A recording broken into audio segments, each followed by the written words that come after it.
പ്രിയപ്പെട്ടവരെ, യേശുക്രിസ്തുവിന്റെ നാമത്തിൽ സ്നേഹം നിറഞ്ഞ ആശംസകൾ. എങ്ങനെയിരിക്കുന്നു? നന്നായിരിക്കുന്നോ? ഈ സ്ഥലം യൂറോപ്യൻ രാജ്യത്തിൽ ആൽപ്സ് എന്ന ഒരു മലനിരയുണ്ട്. ഇത് പല നാടുകളിലേക്കും വ്യാപിച്ചു കിടക്കുന്നു. ഈ ആൽപ്സ് മലനിരകളിലൂടെ ഓസ്ട്രിയ എന്ന മനോഹരമായ സ്ഥലം.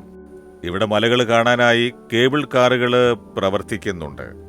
അതിലാണുള്ളത്. അതിലിരുന്നു കൊണ്ട് നിങ്ങളോട് സംസാരിക്കാമെന്ന് വിചാരിച്ച് ഈ സന്ദേശം നിങ്ങളുമായി പങ്കിടുകയാണ്. ദൈവത്തിന്റെ സൃഷ്ടി വളരെ മനോഹരമായിരിക്കുന്നു. കാഴ്ചയ്ക്ക് തന്നെ അതിസുന്ദരമായിരിക്കുന്നു. പക്ഷേ മഴ പെയ്തുകൊണ്ടിരിക്കുന്നത് കൊണ്ട് നല്ല തണുപ്പാണ്. ശരി, ഇന്ന് ദൈവം തന്നിരിക്കുന്ന വാക്ക് എന്താണ് എന്നറിയണോ? നിങ്ങൾക്ക് ശത്രുക്കളുണ്ടോ? വൈരാഗ്യമുള്ളവരാരെങ്കിലും ഉണ്ടോ? ചിലപ്പോൾ വീട്ടിനകത്തുണ്ടായിരിക്കും, ജോലി ചെയ്യുന്ന സ്ഥലത്തുമുണ്ടായിരിക്കും, നിങ്ങളുടെ ഗ്രാമത്തിലും നിങ്ങൾ വസിക്കുന്ന ചുറ്റുപാടിലും ഉണ്ടാകും. ചിലപ്പോൾ ചില സമയത്ത് സഭയിൽ പോലും ഉണ്ടാകും. ബിസിനസ് ചെയ്യുന്നിടത്ത്, ശുശ്രൂഷ ചെയ്യുന്നിടത്ത് അനവധി ശത്രുക്കൾ ഉണ്ടാകും. നിങ്ങളോട് വിരോധം കാണിക്കുന്നവര്. ഇതെല്ലാം കാണുമ്പോൾ മനസ്സിൽ എന്ത് തോന്നും? വല്ലാതെ വിഷമിക്കും. എന്തുകൊണ്ടാണ് ഇവർ കാരണമൊന്നുമില്ലാതെ പക കാണിക്കുന്നത്? പിന്നെ അവരോട് നിങ്ങൾക്ക് ദേഷ്യം തോന്നും. അവരെ എന്തെങ്കിലും ചെയ്യണം എന്ന് മനസ്സിൽ തോന്നും എന്നൊരു ചിന്തയുണ്ടാവുന്നുണ്ടോ?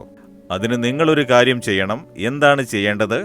യേശു മത്തായി 5:44 പറയുന്നു, നിങ്ങളുടെ ശത്രുക്കളെ സ്നേഹിപ്പിൻ, ശപിക്കുന്നവരെ ആശീർവദിപ്പിൻ.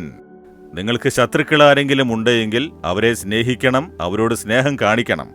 അതാണ് യേശു പറയുന്നത്. ഇതാണ് നിങ്ങൾക്ക് തരുന്ന വലിയ ഒരു ശിക്ഷ എന്നും പറയാം. നിങ്ങളോട് പക കാണിക്കുന്നവരില്ലേ, അവരോട് സ്നേഹത്തോടെ നിങ്ങളുടെ സ്നേഹം കാണിച്ചു കൊടുത്താൽ അത് അവരുടെ തലയിൽ അഗ്നികൂപം ജ്വലിക്കുന്നത് പോലെ ഉണ്ടാകും.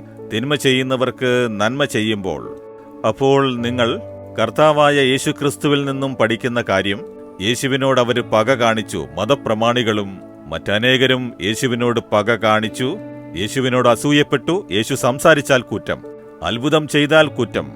എല്ലാം വ്യാഖ്യാനം ചെയ്ത് യേശുവിനെ കുറ്റപ്പെടുത്തുന്നതിൽ ശ്രദ്ധ പതിപ്പിച്ചുകൊണ്ടിരുന്നു. എന്നാലും യേശു ആരോടും പകയും വിരോധവും കാണിച്ചില്ല. യേശു അവരെ സ്നേഹിച്ച് അവരോട് ക്ഷമിച്ച് പൊയ്ക്കൊണ്ടിരുന്നു. നിങ്ങളും അതുപോലെ ക്ഷമിച്ചു കളഞ്ഞേക്കൂ. അവര് വഴക്ക് പറഞ്ഞാൽ പറഞ്ഞോട്ടെ, ചീത്ത വിളിച്ചാൽ വിളിച്ചോട്ടെ. നുണ പറയുന്നു, നുണയല്ലേ പറയുന്നത്. സത്യം പറഞ്ഞാൽ നിങ്ങൾ ദുഃഖിക്കണം, നുണ പറഞ്ഞാൽ സന്തോഷിക്കണം എന്നല്ലേ ദൈവം പറഞ്ഞിരിക്കുന്നത്. നന്നായിരിക്കട്ടെ. നമ്മെ ചീത്ത വിളിക്കുന്നതാണ് അവർക്ക് ഇഷ്ടമെങ്കിൽ നന്നായിരിക്കട്ടെ. നമ്മളെ ചീത്ത വിളിക്കുന്നത് കൊണ്ട് അവർക്കൊരു വരുമാനം ഉണ്ടാകുമെങ്കിൽ അത് മുഖേന അവർ ആശീർവദിക്കപ്പെട്ടു പോവട്ടെ. നിങ്ങൾ കണ്ടിട്ടില്ലേ, യൂട്യൂബില് ചീത്ത വിളിച്ച് അതുപോലെ തന്നെ വ്യാഖ്യാനിച്ച്, ഞാൻ എന്തു പറഞ്ഞാലും ചിലരതിന് തെറ്റായ വ്യാഖ്യാനം കൊടുത്ത് സംസാരിച്ചു കൊണ്ടിരിക്കുന്നത് കണ്ടിട്ടില്ലേ? ശുശ്രൂഷകനാണെന്ന് പറയുന്നവരുമുണ്ട്. ഞാൻ വിചാരിക്കുന്നു, എന്നെ ചീത്ത വിളിക്കുന്നത് കൊണ്ട് അവർക്കൊരു വരുമാനം ഉണ്ടാകുന്നു, അവര് നന്നായിരിക്കട്ടെ, അത്ര തന്നെ. എനിക്ക് സന്തോഷമേ ഉള്ളൂ. ഇതാണ് യേശു നമ്മെ പഠിപ്പിച്ചത്. നാം യേശുവിനെ പിന്തുടരണം. ശപിക്കുന്നവരെ അനുഗ്രഹിക്കൂ.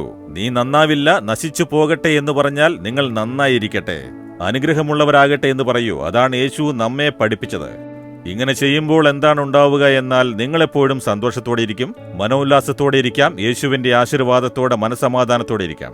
അതാണ് വേണ്ടത്. ഇത് യേശു എന്നെ പഠിപ്പിച്ച് ഞാനത് പരിശീലിക്കുന്നത് കൊണ്ട് ഞാനെപ്പോഴും സന്തോഷത്തോടെ ഇരിക്കും. ഒന്നും എന്നെ ബാധിക്കില്ല. ഞാൻ ആശീർവാദത്തോടെയും സന്തോഷത്തോടെയും ഇരിക്കുന്നു. ഇതാണ് സന്തോഷകരമായ ക്രിസ്തീയ ജീവിതം. നിങ്ങളെ സമർപ്പിക്കുമോ? യേശുവേ, എന്റെ ശത്രുക്കളെപ്പോലും സ്നേഹിക്കാനുള്ള മനസ്സ് തരയണമേ.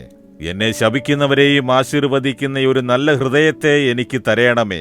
ഞാൻ അങ്ങയെ പിന്തുടരാനായി സമർപ്പിക്കുന്നു. യേശുവിന്റെ നാമത്തിൽ ആമേൻ, ആമേൻ. Jesus readings Malayalam YouTube channel subscribe ചെയ്യുക. ബെൽ ഐക്കോൺ ക്ലിക്ക് ചെയ്യുക. ഞങ്ങളുടെ ദൈനംദിന പ്രോഗ്രാമുകളെക്കുറിച്ചുള്ള അപ്ഡേറ്റ് ലഭിക്കുവാൻ